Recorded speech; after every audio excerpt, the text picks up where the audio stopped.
Christian denominations in Syria celebrate Christmas as Pope Benedict XVI calls for finding a political solution to the crisis in Syria.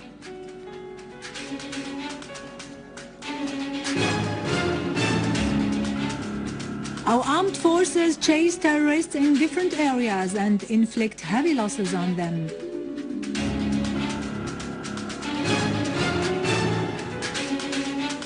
Brahimi meets members of Opposition Coordination Commission and discusses with them ways of ending violence in Syria.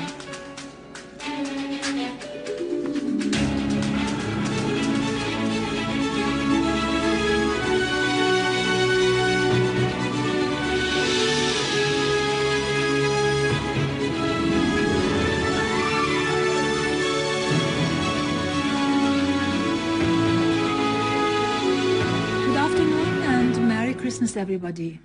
Christmas celebrations this year have been confined to prayers in churches with no congratulations on this holy occasion in view of the events the country is passing through and in honor of the noble martyrs who sacrificed their lives for the sake of the homeland. Sermons and masses were held today by the Christian denominations in Syria in churches and worshipping places.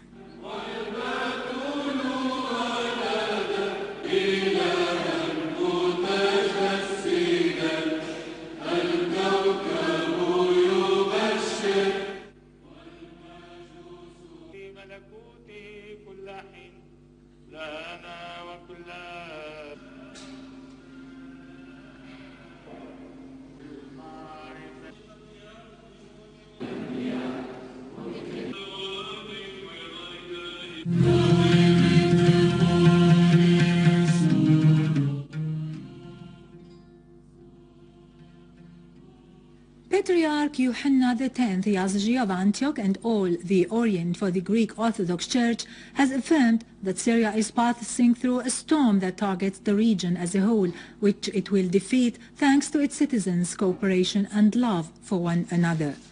During his reception of the Iraqi president's representative, Abdul Razak Talbani, and the members of Damascus Governorate's Council, who extended congratulations to him on the occasion of Christmas, Patriarch Yazigi offered his best wishes for all the citizens of the region, hoping the present crisis in Syria would end as soon as possible. Patriarch Yazigi said, "Christmas is a feast for both Christians and Muslims and all denominations in Syria." He praised what Syria and its citizens have offered to the Arab people in general and the Palestinian and Iraqi peoples in particular. On his part, Bishop Luqa Khouri, the Patriarchy deputy, said, "We have prayed to God to keep Syria safe with its Muslim and Christian citizens who have been living together in security and peace." The Iraqi president's representative conveyed to Patriarch Yazigi the greetings and congratulations of Iraqi President Jalal Talibani on the occasion of Christmas, wishing the crisis in Syria would end as soon as possible. Despite the cruel circumstances of Israeli occupation in the occupied Palestinian lands, the Palestinian inhabitants of Bethlehem, the birthplace of Jesus Christ, celebrated Christmas this year in a big mass held at midnight yesterday. The Nativity Church in Bethlehem witnessed the influx of thousands of Palestinians and foreign visitors who came to celebrate the holy occasion in a big mass held at midnight yesterday. The Christmas tree, which was several meters high, was placed in the city square. The Patriarch of the Latin denomination in Jerusalem and all the Holy Lands, Fuad Tawal, referred in his midnight mass to the harsh circumstances the Palestinian people are suffering from under occupation, as their land and means of livelihood have been confiscated by the occupation authorities. He lauded the Palestinian steadfastness in the face of occupation despite all these difficulties.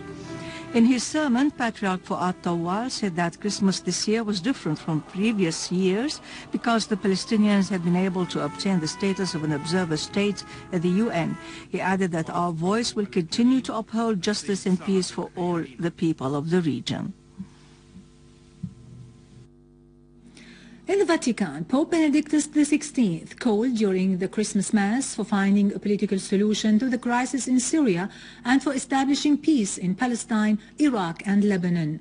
Pope Benedict stressed in his word, which he delivered to thousands of worshippers inside the church and to millions of TV listeners across the globe, the necessity of preserving religious values in the world and maintaining harmony among all religions.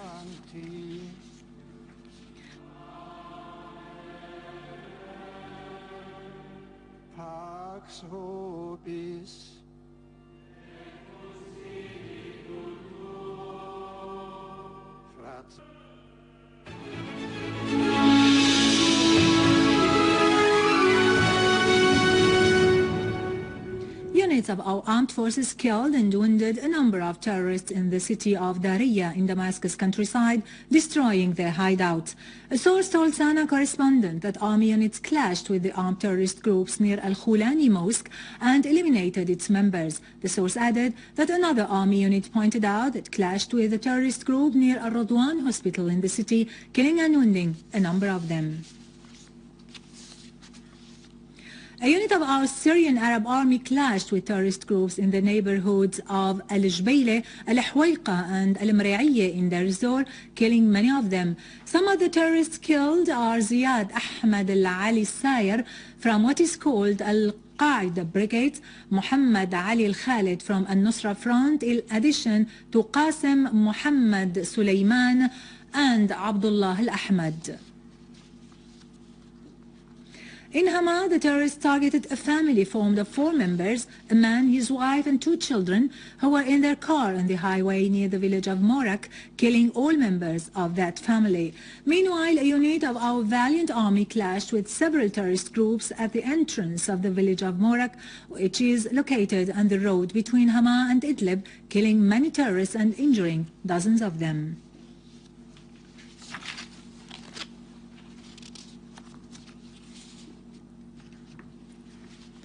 Army units clashed today with an armed terrorist group which tried to attack the private national university near Qartal town, south of Hama, killing and wounding a number of them. Sana sources pointed out that a number of terrorists were killed and 5 others were captured, including terrorist Hassan Hardan Atlas. UN envoy to Syria, Al-Akhdar al-Brahimi, met today with representatives of the National Opposition Coordination Commission in the Sheraton Hotel in Damascus. In a press conference after the meeting, General Coordinator of the Commission, Hassan Abdul Azim, said that viewpoints of the Coordination Commission on the developments of the crisis in Syria and the efforts to unite the opposition were reviewed during the meeting. The delegation was briefed by Al-Brahimi on the efforts exerted by him to achieve an international consensus, especially between Russia and the US, to solve the crisis, emphasizing the moderate approach with the cessation of violence and resorting to peaceful solutions to save the Syrian people of the risk of armed fighting, continuous destruction and displacement. Iran renewed its stand supporting Syria in the face of the Western and American schemes, holding the West and the US along with their tools in the region as responsible for the killing of the Syrian people, destroying his institutions and undermining security and stability in the whole region. The Iranian stand was expressed by Iranian Deputy Foreign Minister Hussein Amir Abdullahian during his meeting with Syria's ambassador in Tehran, Adnan Mahmoud, asserting that the only way to get out of the crisis in Syria is through a national dialogue between the government and the different parts of the opposition who reject foreign intervention, terrorism and the use of arms. For his part, Ambassador Mahmoud referred to the efforts to invest the potentials available in both countries in order to overcome the economic war and the unjust sanctions which affect both peoples, pointing out to the tangible results of Iran's decision concerning the entry of the Syrian goods into its markets. With this, we end our news bulletin for today. Thank you for watching. For more information about Syria and the region and to view this bulletin again, you can always visit our website in English, SyriaOnline.sy. And now to latest business and market news with Nariman Qassam after a short break. Merry Christmas.